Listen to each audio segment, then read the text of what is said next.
বাংলাদেশে পারিবারিক রাজনীতি নিয়ে বহুদিন ধরে আলোচনা। প্রথমত দ্বিদলীয়, একদিকে আওয়ামী লীগ, একদিকে বিএনপি। এটা নিয়ে আমাদের লোকজন ভীষণ রকম ত্যক্ত এবং বিরক্ত ছিল বহুদিন ধরে। ৮০ দশক প্রাণান্ত চেষ্টা করা হয়েছে তৃতীয় একটি দল গড়ে তোলার জন্য। টেম্পোরারি জামাত চেষ্টা করেছে, জাতীয় পার্টি চেষ্টা করেছে, বিভিন্ন সময়টাতে 111-এর সময় বেশ কয়েকটি কিংস পার্টি তৈরি করার চেষ্টা করা হয়েছে। জনাব ডক্টর মোহাম্মদ ইউনূস গত ১৭ মাস ধরে প্রাণান্ত চেষ্টা করেছেন একেবারে এনসিপির মাধ্যমে একটি আকর্ষণীয় রাজনৈতিক দল গড়ে তোলার জন্য। এবং এই আকর্ষণীয় রাজনৈতিক দলটি গড়ে তোলার জন্য যারা কিনা বিএনপিকে চ্যালেঞ্জ জানাবে, আওয়ামী লীগকে চ্যালেঞ্জ জানাবে এবং রাষ্ট্র ক্ষমতায় আসবে, এজন্য জামাতও কিন্তু সর্বশক্তি দিয়ে চেষ্টা বলা হয়ে থাকে এনসিপি জামাতের বি টিম। কিন্তু জামাত কিন্তু চেয়েছে যে এনসিপি বি টিম থেকে এ টিম হোক, জামাত এনসিপির বি টিম হোক, কিন্তু হয়নি। আমাদের দেশে ঘুরে ফিরে সেই পারিবারিক রাজনীতি চলে এসেছে। এখনো মানুষ ঘাটে পথে শেখ হাসিনার জন্য কান্নাকাটি করে। ভাতা দেয় জনাব তারেক রহমান, এই যে ফ্যামিলি কার্ড দিল, মহিলাদেরকে উপস্থিত করা হয়েছে, কার্ড দেওয়া হয়েছে, তারপর শেষে বলা হচ্ছে যে এই জয় বাংলা, জয় বঙ্গবন্ধু, শেখ হাসিনাকে ধন্যবাদ বা শেখ হাসিনা গো বলে কান্নাকাটি শুরু। এই হলো হাসিনা ভক্তের অবস্থা। আবার অন্যদিকে শেখ হাসিনার প্রতি যারা বিরাগ, সেই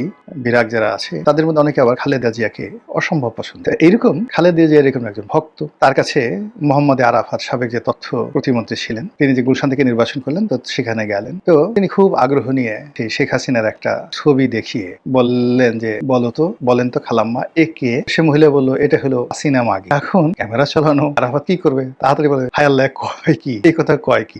মানে এটা হলো আমাদের সমাজের, মানে যারা বিএনপি করে বা খালেদা জিয়াকে পছন্দ করে, তারেক জিয়াকে পছন্দ করে, তাদের কাছে শেখ হাসিনা সজীব ওয়াজেদ জয় হলো এইরকম, মানে যাকে বলা হয় ওই যে মহিলা যেটা সহসল মহিলা যেটা বলে ফেলেন বুড়ি মহিলা, ওইরকম বাজে সব। আবার একইভাবে খালেদা জিয়ার সম্পর্কে, তারেক জিয়ার সম্পর্কে আরো মন্দ ধারণা পোষণ করে আওয়ামী লীগের কোটি কোটি মানুষ। আপনি মানে এই যে তারেক রহমান সাহেব যত ভালো কাজ করছেন, যাতে কিছু করার চেষ্টা করছেন না কেন, কোনো লাভ হবে না।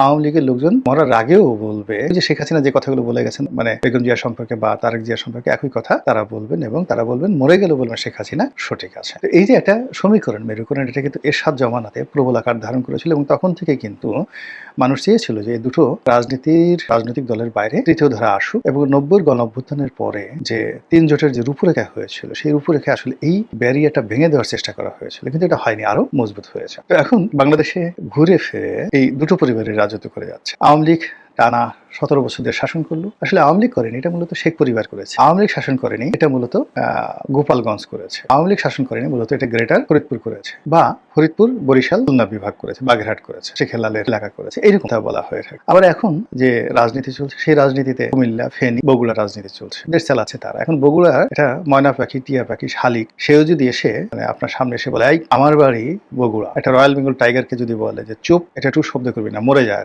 এখন মরে যায়। রয়্যাল বেঙ্গল টাইগার যদি সুন্দরবন ছেড়ে এই ঢাকা শহরে ছেড়ে দেন, সেই বগুড়ার একটা শালিকের হুকুমে সে একটা চিৎকার দিয়ে সঙ্গে সঙ্গে মরে যাবে। এটা হলো ক্ষমতার দাপট। একই অবস্থা কিন্তু গোপালগঞ্জের ক্ষেত্রে হয়েছিল আওয়ামী লীগ জামানাতে। যাই হোক, এখন যে পরিবেশ এবং পরিস্থিতি এরকম একটা যাকে বলা হয় পরিবর্তন হলো, সেই পরিবর্তনের পর অতীতের যে ধারাবাহিকতা, জিয়া পরিবার বনাম শেখ পরিবার, সেটার কি কোনো পরিবর্তন লক্ষ্য করা যাচ্ছে বা ব্যতিক্রম কিছু দেখা যাচ্ছে? সম্ভবত না, বরং আগের চাইতে জিয়া পরিবারের কর্তৃত্ব আরো দৃঢ় হয়েছে। আগে বেগম জিয়া কখনই তার পরিবারকে সামনে আনতেন না, জিয়াউর রহমান তো আনতেন, একেবারে আনতেন না, কিন্তু এখন আপনি দেখুন যে জামাল রহমান সামনে চলে আসছেন, শর্মিলা আহমেদ কোকর যে স্ত্রী তিনি আসছেন, তারপর সেই যাকে বলা হয় তারেক রহমান সাহেবের যে ওয়াইফ, তিনি সামনে চলে আসছেন, ডাক্তার জুবাইদা রহমান। এর বাইরে জুবাইদা রহমানের মা, তিনিও সামনে আসছেন, ফ্রন্ট লাইনে চলে আসছেন। মানে এটা রাজপরিবার, একটা রাজপরিবারকে যেভাবে সেলিব্রেট করা দরকার, ঠিক সেভাবে তাদেরকে সেলিব্রেট করা